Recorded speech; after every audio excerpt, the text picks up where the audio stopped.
Stella and I grew up together, but we were never close.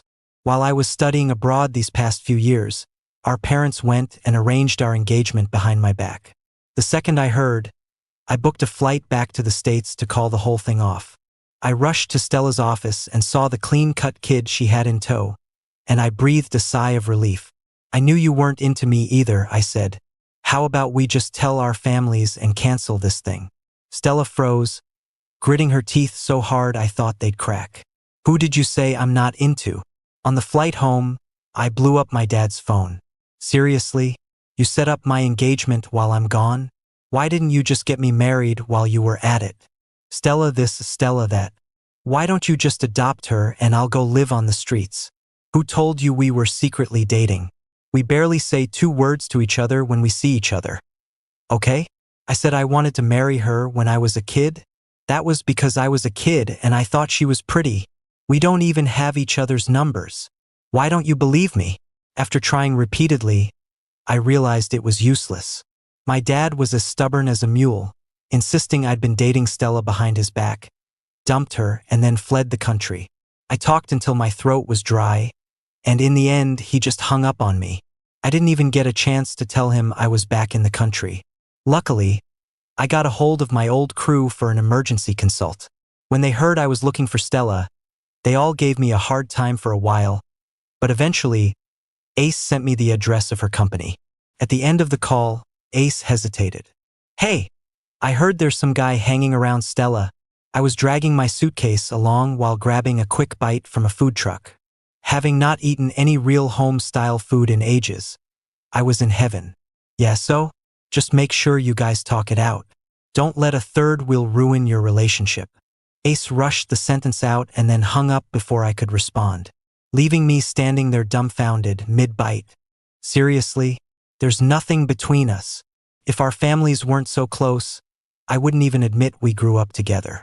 I found Stella's company. Ace had told me that Stella was always good to the guys we grew up with. Usually, you could just give your name at the front desk and they'd let you up. So, I walked up to the reception desk without a second thought and said, "Hi, I'm here to see your CEO, Stella White." I'm Martin Sterling. The receptionist looked me up and down, ignored me, and turned back to her coworker. Did you hear Ms. White's family set her up with a fiancé? Supposedly he's a spoiled, good-for-nothing brat. There's no way she'd be into a pretty boy like that. I patiently asked again, I'm looking for Stella White. Can you tell me where her office is? Another shameless freeloader using someone else's name to get in? You really think we haven't seen pictures of Martin Sterling? Exactly. They're all just trying to latch onto Stella White. I suddenly let out a laugh, crossed my arms, and stood right in front of them, listening intently. If you ask me, James is the one for her. Every time I see him with Ms. White, it's just so easy on the eyes. Totally. I think James and Ms. White are the perfect couple. I'm their #1 shipper. James? I'd never heard of anyone like that around Stella before.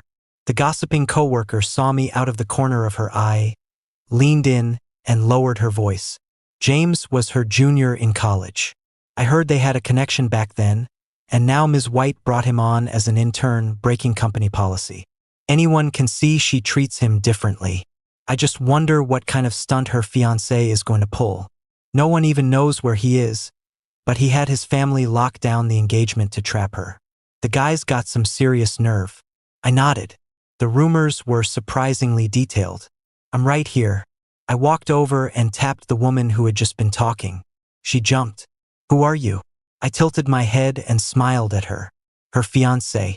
What fiancé? Does Stella White have another one?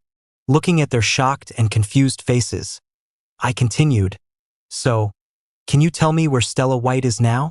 After a whole ordeal proving I was, in fact, me, the young receptionist from before led me to the executive elevator. The whole way up, she was practically stumbling, barely able to stand straight. We got to the door of the CEO's office. She knocked for me, then bolted like her life depended on it. Seriously, as if I'd hold a grudge.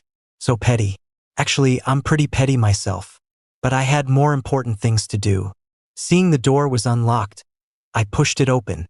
The first thing I saw was a guy in a white shirt standing in front of Stella. As I walked in, his long fingers were just about to touch the silk scarf at her collar. Our eyes met. He froze. At the same time, the woman beside him turned around. Her eyes flickered with surprise. Who are you? How did you get into Stella's office? What is security even? James's voice cut off abruptly, because Stella was already walking toward me with long strides. She wasn't listening to him at all. Just as she reached me, she suddenly opened her arms. I thought she was going to hug me, but a second later, her raised hands dropped abruptly, and she grabbed my hand like it was a hot potato. Her eyes were a little red, her voice trembling slightly. Why are you back? I'd been abroad for 3 years. 3 years ago, Stella hadn't taken over this company yet. In my memory, she had always been the campus queen, a head-turner with flawless looks. Now she was more mature, her features refined. All the youthful innocence was gone, replaced by a clarity and beauty in her eyes that was even more striking. I was mesmerized for a full 3 seconds before snapping out of it and quickly answering, "Didn't the people downstairs tell you? I came to see you." Stella's voice was low. "More than one person has come here claiming to be you over the past 3 years. I thought, hearing that, I was instantly furious. Someone's been impersonating me. The nerve. Then you should have just told them to stop letting anyone named Martin Sterling in." Stella's gaze never left me. It was making me a little self-conscious. "You must be Martin. I'm James, an intern here at Stella's company." A gentle, clear voice spoke up from the side, drawing my attention. I finally got a good look at James. He was just as they described. Handsome and clean-cut, the classic pretty boy. He had the fresh-faced energy of a recent college grad. Definitely the type women would fall for. Hey, I'm Martin Sterling. Seeing the annoyance on his face at being interrupted, I asked apologetically, "Did I interrupt something? I forgot to knock." Stella rushed to explain, "You didn't interrupt anything. There's nothing between James and me. We have a meeting soon," and he noticed my scarf was crooked. He was just about to fix it for me, but I moved away. "Even if you hadn't shown up, nothing would have happened between us." Stella's voice grew quieter and quieter, making her sound almost wronged. I pursed my lips, thinking, so what's the deal with them? As I was pondering, I heard Stella's tone turn sharp as she ordered, "James, you can go now, and cancel my next meeting." James soundait d'urgent. "Stella, but this meeting..." Meeting Stella's gaze, James shut his mouth. He shot me a resentful look and practically spat the word out through his teeth. "Fine." After James left, I sat down in Stella's office chair. I'd sat in my dad's chair before. This one was way more comfortable. Stella stood nearby, watching me. "You just got back. Have you been home yet?" I looked up at her beautiful face and swallowed, my resolve weakening. "Not yet. I came here to..." "Oh right, these are for you." As if remembering something, Stella cut me off. She naturally took my hand and led me to a cabinet in the lounge area of her office. She opened it to reveal a collection of the latest watches and cufflinks, each one worth a fortune. "I got these for you. Over the last 3 years, whenever I was at an auction or traveling for work, I'd see something I thought you'd like and buy it. I did like them, but..." "Stella, why are you being so nice to me all of a sudden?" I thought about it and could only come up with one reason. "If this is about the engagement, you really don't have to." "I do," Stella cut me off. I didn't quite hear her. "What? It's necessary to prepare seriously," Stella repeated. "Actually, that's what I came to talk to you about." I laid out the speech I had prepared. "I know you were forced into this engagement by your family too. They always like to make these decisions on their own. How about we both talk to our parents and get them to cancel it?" Stella looked like she'd misheard. "Cancel?" I nodded. "I know you don't like me. Since neither of us is into it, why force it?" Before I could finish, there was a sudden snap. Stella had snapped a valuable fountain pen in her hand. She stiffened, struggling to control her tone. "Who did you say I don't like?" Stella's breathing was ragged, and for some reason, her face was flushed red. It was as if she were searching for something in my face but couldn't find it, and she looked down, disappointed. She pursed her lips, silent. Her reaction wasn't what I'd expected at all. I blinked, keeping my expression neutral. Don't you like James? Stella's head shot up, and she said rapidly, I don't. Huh? So definitive? Her expression was grim, as if she were mad at someone. Who's been spreading that rumor to you? Remembering the scene downstairs, I didn't hesitate. The people who just brought me up. Stella looked down, frowned, and sent a voice message. Tell them they don't need to come in tomorrow. So this is what it feels like to tattle. Pretty satisfying. But if Stella didn't like James, how was I going to get out of this engagement? I reluctantly put the watch she had pressed into my hand back in its place. Even if it's not James, you'll find someone you like eventually. By then, we'll be engaged and it'll just be more complicated. I won't. I was shocked. Are you telling me you're going to waste your whole life on me? Stella nodded. Yeah. It took me a long time to process what she had just said. A shadow fell over Stella's clear, beautiful eyes. There was an indescribable loneliness about her, like she'd just been heartbroken. In a way, she had been. She bit her lip, her voice hoarse. If you really don't want to be engaged to me, we can cancel it. Stella, I felt like anything I said now would be wrong. I was finally starting to understand why my dad said I was acting like some guy who leads a girl on and then dumps her. If you like me, why didn't you say so? Were you trying to be mysterious or something? We'd barely spoken before I went abroad, let alone during the 3 years I was gone with zero contact. The room was suddenly filled with an awkward silence. Stella, the partners are here. James knocked on the door and, seeing no response, came in on his own with a stack of files. I let out a breath of relief and said quickly, since you guys have stuff to do, I'll get out of your hair. Martin. As I pulled the office door open, Stella called out to me. I looked back, pretending nothing had happened. Yeah. What's up? Let's have dinner tonight, Stella added. Our families will probably arrange it since you're back. I nodded. Okay. With that, I bolted downstairs, making a clean getaway. A pink Lamborghini was parked at the company entrance, ostentatious, just like its owner, who was standing right in the middle of the entrance in a loud pink suit, waving at me with sunglasses on despite the lack of sun. Martin, over here. Ace saw me and waved me over. I covered my face with my hand and quickly dove into his car. Seriously, sometimes I wish he'd just pretend he didn't know me. Ace stomped on the gas. So, you saw Stella. Did you feel your heart skip a beat? As he spoke, he put on a song called Reunited After a Long Time. The vibe was too weird. I immediately hit pause. I sighed. My heart didn't skip a beat. It nearly stopped. Ace covered his mouth dramatically. I had no idea Stella was that captivating. I was so annoyed I wanted to smack him. When I found out my parents arranged my engagement behind my back, I nearly had a heart attack. I never would have thought that a cliché plot from a cheesy romance novel, an arranged marriage, would actually happen to me. Ace just scoffed. TSK, keep pretending. Since when have you, Martin Sterling, ever been scared of anything? But for real, did Stella agree to call it off? I shook my head again, exasperated. Nope, Ace wasn't surprised. I knew it. There's no way Stella would ever agree to break off the engagement with you. Did she get super mad when she heard you wanted to cancel? And then confess her feelings for you?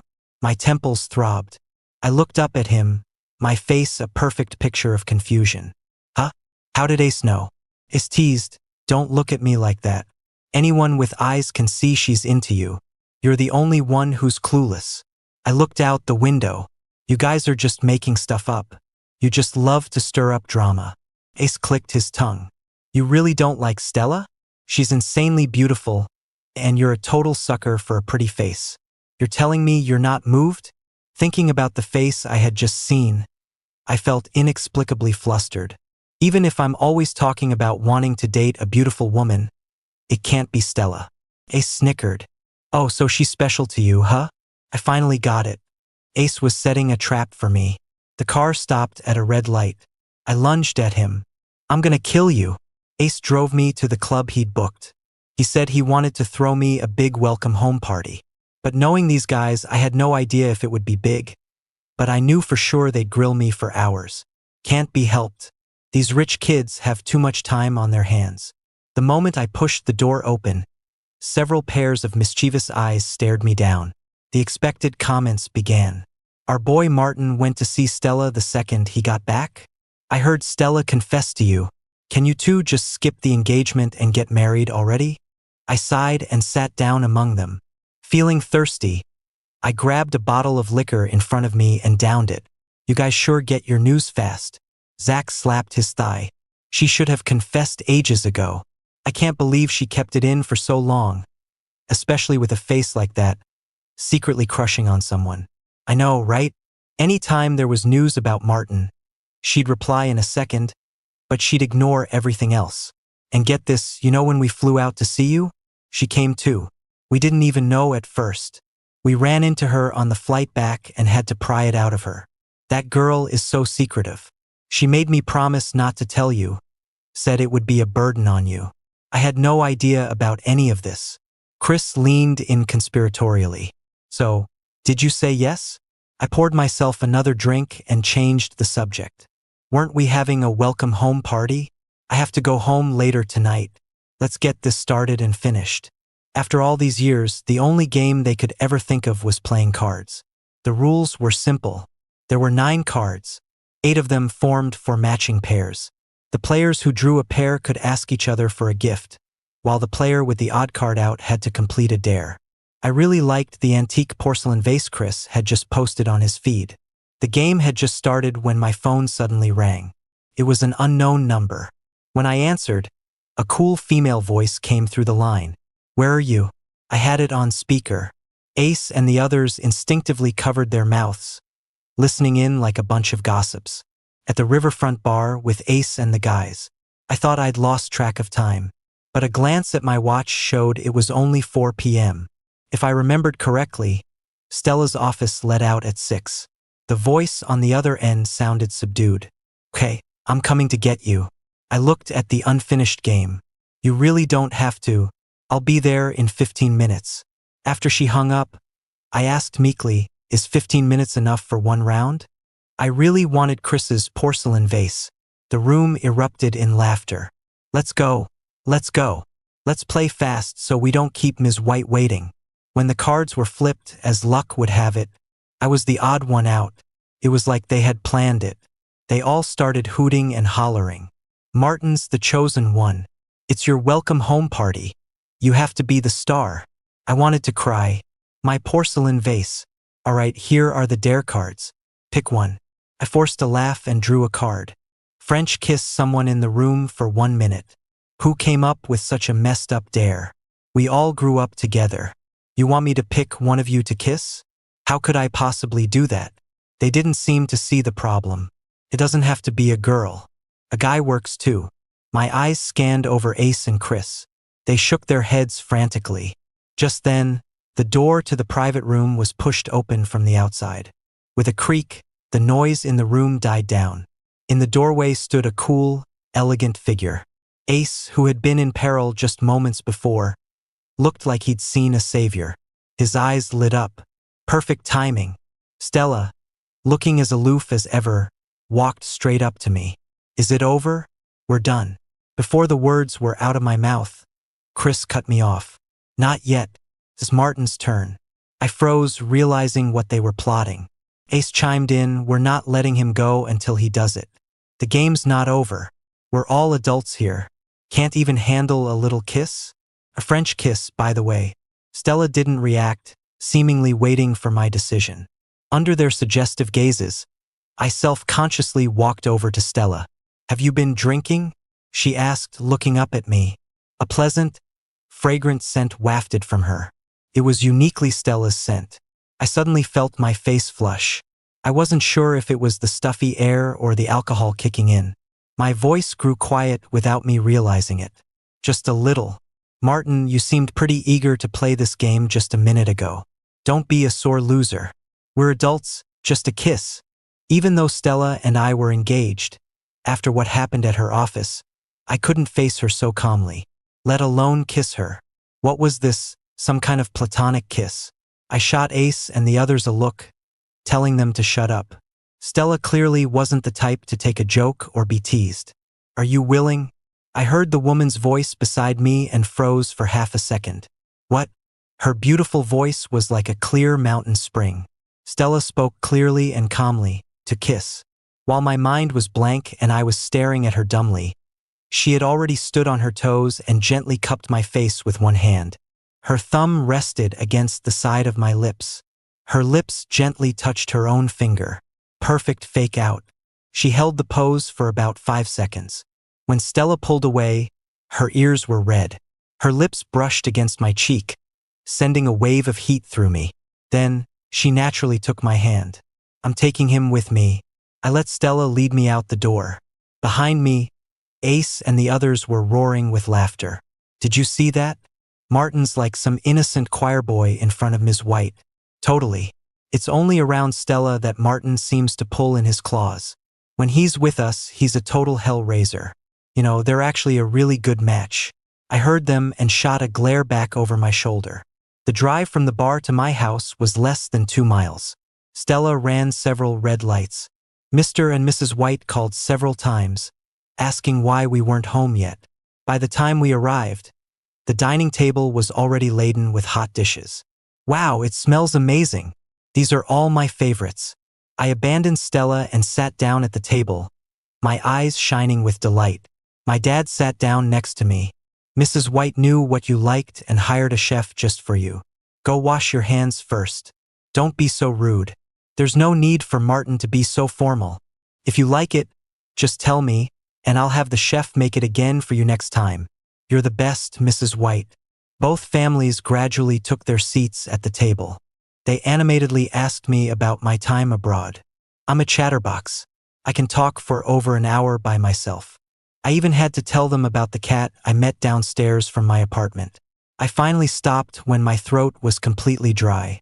I looked down and saw my bowl was filled with all my favorite dishes. Who had put them there? By the way, I was just talking to your father the other day. You two aren't getting any younger, and we were thinking that your relationship is pretty solid. I was wondering if Martin had any thoughts about becoming our son-in-law?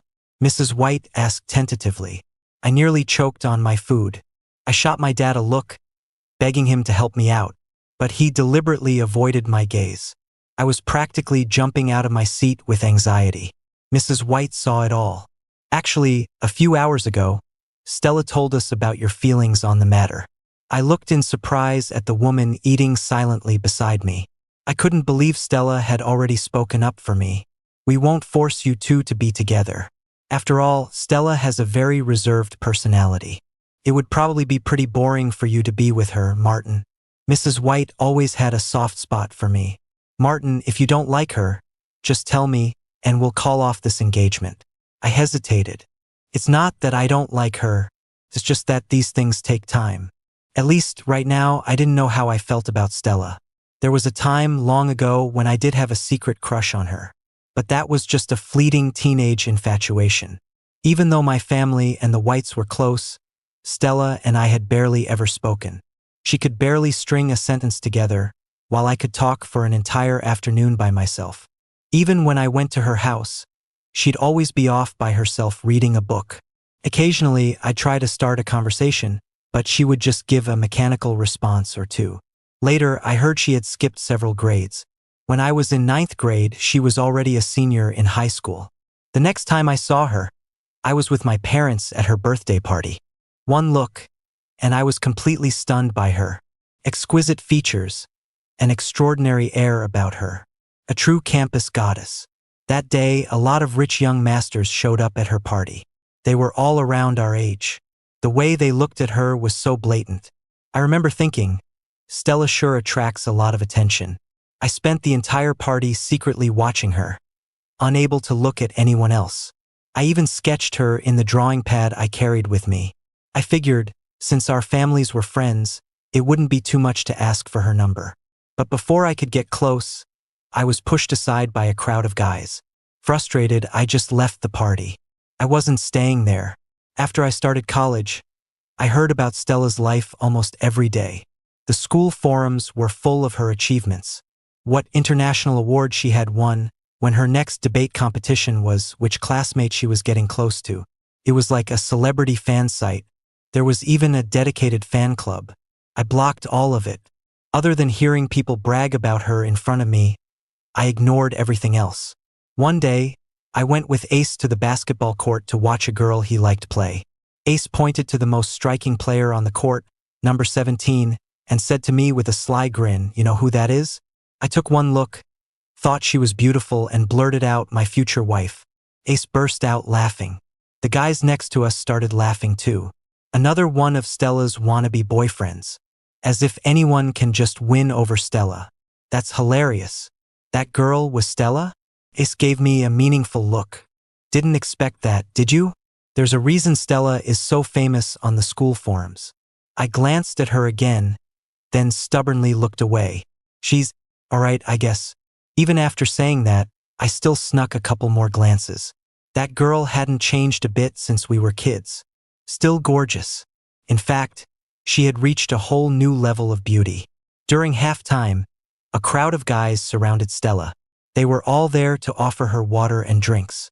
Some of them were pretty good looking too. "Here, this is for you." Ace handed me a bottle of water and then rushed off to the girl he liked. The summer air was hot and sticky. I found a shady spot to sit and wait for Ace, twisting open the water bottle to take a sip. The next second, an elegant figure blocked my view.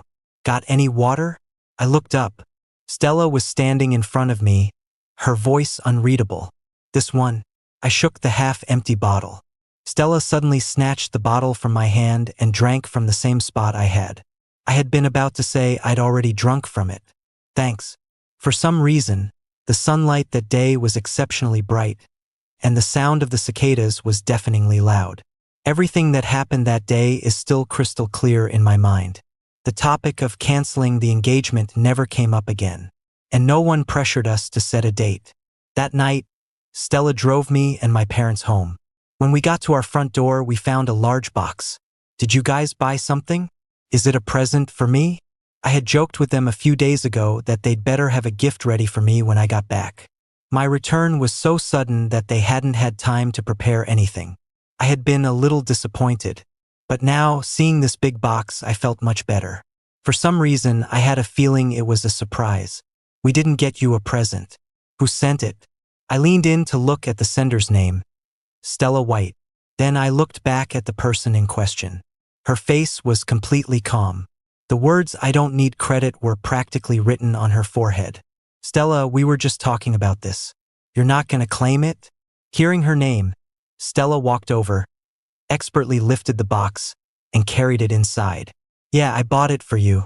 I opened it and saw it was Chris's antique porcelain vase. I was so thrilled I could barely form a coherent sentence. "How did you get this?" "It was Chris's. I've wanted it for so long. I was just trying to figure out how to ask him for it." After a moment, Stella nodded, not really answering the question. My dad laughed and patted Stella's shoulder. "That's very thoughtful of you, Stella." I hugged my precious porcelain vase and quickly placed it in the most prominent spot in the living room. "Isn't it beautiful?" Stella looked at me. Beautiful. That night I couldn't sleep. I called Chris in the middle of the night. "Chris, how did Stella get that porcelain vase? You were practically begging me for it in my comments section. You think Stella didn't see that?" I was confused. "But I don't have Stella's number." Chris sent me a contact. "Here, this one. Look familiar?" I stared at the familiar blue and white profile picture. Holy crap. I do have her number. When did I add her? She never posts anything. I didn't even know she existed on here. You added her before you went abroad. Zach told you to add her burner account, but it was really just Stella's main account. You know how she is, always keeping things under wraps. She even managed to hide the fact she's been in love with you for years. Chris sighed. After that, Stella bought Zach a new car. When am I going to meet someone who's that nice to me and that beautiful? You lucky bastard, go enjoy it. Chris was exhausted and hung up, but I was more awake than ever. Stella had done so much in secret, and I had no idea about any of it. I spent a long time typing and deleting messages in the chat window. "Why didn't you tell me you added me?" "Too aggressive." Delete. "Hey, is this Stella?" "Too boring." Delete. After half an hour, the text box was still empty. Forget it. I tossed my phone aside, lying in bed. For some reason, All I could picture was Stella's cool, hurt expression. I thought to myself, maybe, just maybe, I could try starting something new. The next morning, I was in a great mood and learned how to make soup from our housekeeper. I took it in a thermos to Stella's office. But it turned out Stella had left on a business trip early in the morning and probably wouldn't be back until the afternoon. I didn't have anything else to do, so I had Stella's assistant set me up in a lounge to wait. I'm not sure how long I was there, but I dozed off for a bit and was woken up by hushed voices outside. If it weren't for him, Ms. White wouldn't have fired those longtime employees. I don't see what's so great about him. James, I think you're a much better fit for Ms. White. How could I possibly be worthy of being Stella's boyfriend? Her boyfriend should be as outstanding as she is. Then it should definitely be you. Be more confident. You really are outstanding. I didn't know if they were playing dumb or were actually that clueless. The soundproofing in this lounge was terrible. I could hear every word they said. I rubbed my sleepy eyes and pushed the door open. Do you want to maybe speak a little louder? James's co-workers saw me and scurried away. But James stood his ground in front of me. It looked like he was ready for a fight. Mr. Sterling, I know you're looking for Stella. She's not in the office right now. I leaned back in my chair. That's fine. I'll wait for her here.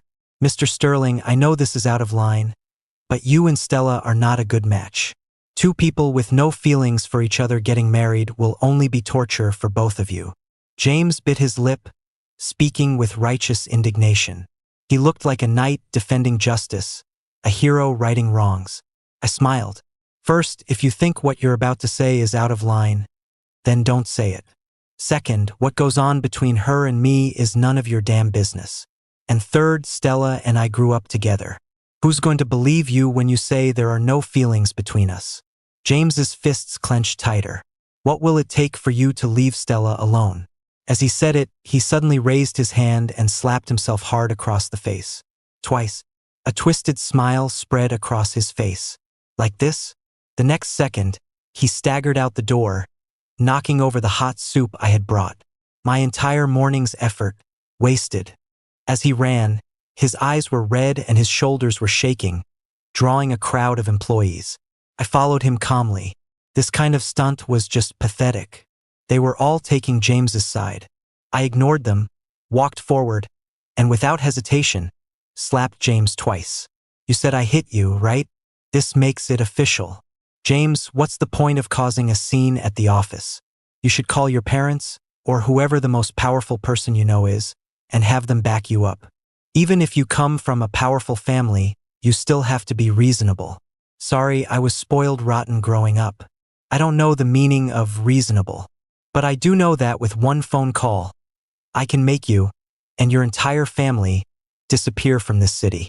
Suddenly, someone in the crowd shouted, Ms. White, you're back. To be honest, for a moment there, I was a little panicked. So many people were on James's side. I hate being framed, and I hate being alone. The threats I made were just bluster. Ultimately, it was all to save face. I still wasn't sure how important James's family was to Stella's company. Or maybe, after all the time he'd spent at the company, James was more important to Stella than I was, someone she hadn't seen in years. I admit I wasn't as confident as I let on. The moment Stella appeared, my bravado started to crumble. She walked right up to me with her long strides. Meeting her gaze, I felt an unexplainable guilt. I said weakly, Why are you back so soon? They said you wouldn't be back until this afternoon. Stella's gaze shifted from James's face back to me. They told me you were here looking for me. I was at a loss for words and just managed an, Oh. Stella frowned at my slightly reddened palm. Does your hand hurt? I took her hand. It's fine. Stella stared at my hand for a few seconds, her brow furrowed, as if she were in more pain than I was. She looked at James without a trace of emotion. You don't need to come in starting tomorrow. James clutched his cheek, his eyes red. Stella, why? You saw what happened. Before he could finish, Stella took my hand. Let me take you home. Sitting in her passenger seat, I asked her, You didn't even get the full story. You just assumed he framed me? I know you. What if I really did hit him? Then he must have done something to make you angry. He deserved it. You just fired him like that. Won't the rest of the company think you're being unfair? Stella explained patiently, I've been looking for a reason to fire him for a while. But he's an alum from my university and the son of a business partner, so I couldn't find a good reason. But now I have one. So thank you. Stella, you idiot. I caused all this trouble for you and you think I'm helping. After that incident, it felt like Stella and I got closer. Because the White family's chef was a better cook. I went over to their house for dinner every few days, sometimes bringing leftovers to the office for Stella. After the James incident, the whole company's attitude toward me did a complete 180. I don't know when it started, but I got used to being Stella's fiancé. Sometimes I'd find a spot in the office to draw for a while and then wait for Stella to get off work so we could go home together. If I was out with Ace and the guys, Stella would come pick me up when it got late. The day we made it official was actually a very ordinary evening. Stella was driving me home as usual. I said to her, you don't have to come pick me up every time. I can get home by myself. She said, I know your parents have always doted on you. They would drop everything to pick you up anytime, anywhere. I will too. I won't let you be alone.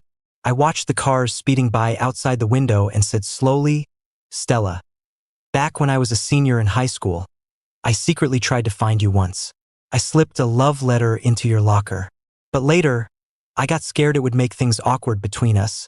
So I lied and said it was for another girl and I'd put it in the wrong spot. I was worried the letter would make it so we couldn't even be friends. It seemed better to just get by on our childhood friend status. Stella, I have a lot of flaws. I'll probably cause you a ton of trouble. The car stopped in front of my art studio. Stella said, Martin, I'm in love with you. I don't know how Stella and I ended up kissing. Unlike last time's brief, gentle touch, this kiss was deeper, more forceful. It left me breathless several times. To make me more comfortable, Stella supported my waist with one hand and slowly reclined the seat. A more aggressive kiss swept over me. Stella, maybe we should go upstairs. Stella was panting. She grabbed my wandering hand, her voice hoarse. Martin, not here. She forced the words out one by one, her tone laced with restraint. I suddenly laughed out loud. It was the first time I'd ever seen Stella so flustered. Stella still let me go. To be honest, I didn't really want to leave. In college, I had secretly collected some of Stella's professional photos. They were, to put it mildly, stunning. I wondered if they still existed after all this time. I thought to myself, one day, I'd have to see for myself. I didn't rush back to the studio. My heart was pounding, and I couldn't calm down. So I wandered around outside for a long time. I even had to tell a passing dog that I was in a relationship now. When I'd wandered enough, I went back to the studio, pushed the door open, and saw my parents standing in the living room. Their eyes went to my lips. Martin, why are your lips swollen? That night, both of us were interrogated by our families for a long time.